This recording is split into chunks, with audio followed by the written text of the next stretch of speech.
For years, we've all been told the same thing. The secret to learning is taking really, really good notes. But what if that's just wrong? What if the very thing we think is helping us is actually why we can't remember anything later? Well, in this explainer, we're going to tear that old myth apart and show you a way to learn that actually works with your brain, not against it. Come on, we've all been there, right? You spend a whole lecture or meeting just scribbling away. You've got pages of beautiful, highlighted, organized notes. You feel so productive. But then a week later, maybe even a day later, when you actually need that info, poof, it's gone. It's super frustrating, and it turns out there's a really good reason it keeps happening to all of us. And here's the most important thing to get. This is not your fault. It's not that you're not smart enough or you're not trying hard enough. The problem is the method itself. Traditional note-taking is a trick.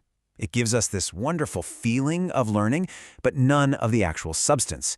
And we're about to see exactly why. So let's give this whole thing a name, the note-taking trap.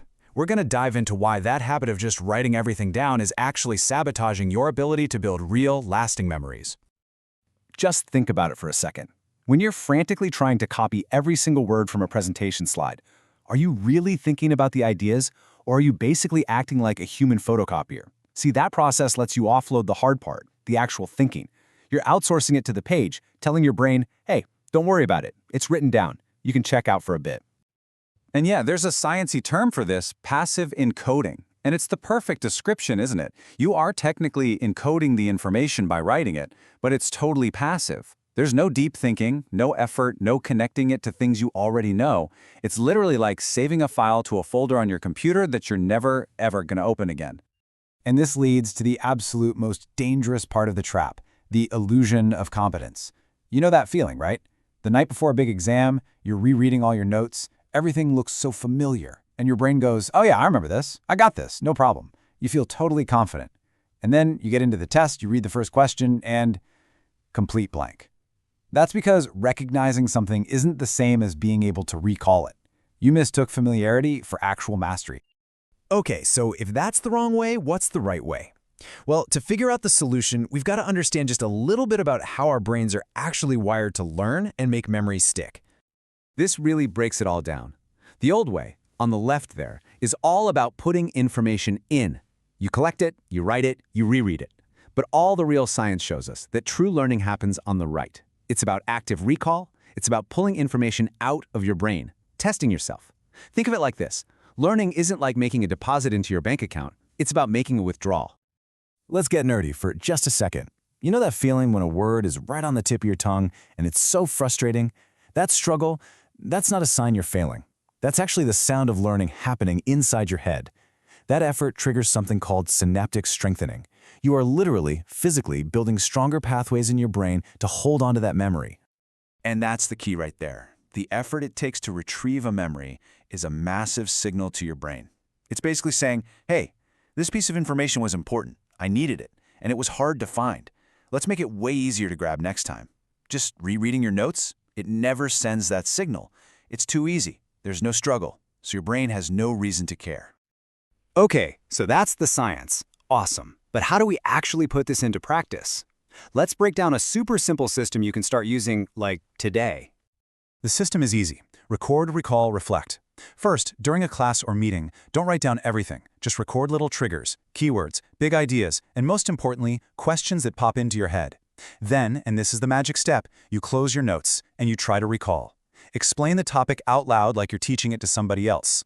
Finally, you reflect. You figure out what you couldn't explain well, and you use quizzes or a quick summary to fill in those gaps. It's a workout, not a transcription. Let's make this super concrete. So, look at the old method. You just write down a bunch of definitions, and then you reread them. So passive. But now, look at the new method. You immediately turn the ideas into questions. Instead of just writing what dopamine is, you're forcing your brain to ask, what role does dopamine play? Or, how can I actually use this? See the difference? You're turning learning from collecting stamps into solving a puzzle, which your brain is way, way better at.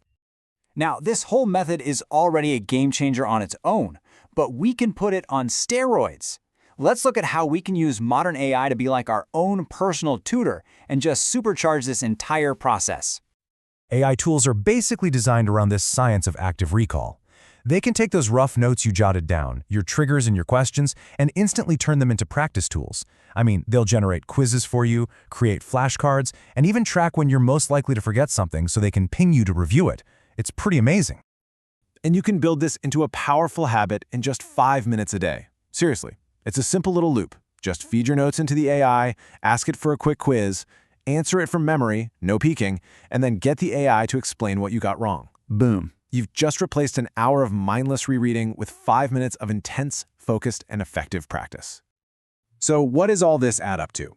Well, it's way more than just a new study technique. It's really a fundamental shift in how we need to think about learning itself. This right here, this is the heart of it all.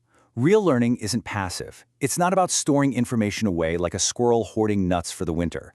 It's an active process of engagement. The goal isn't to have the prettiest notes. The goal is to have the most connections firing in your brain.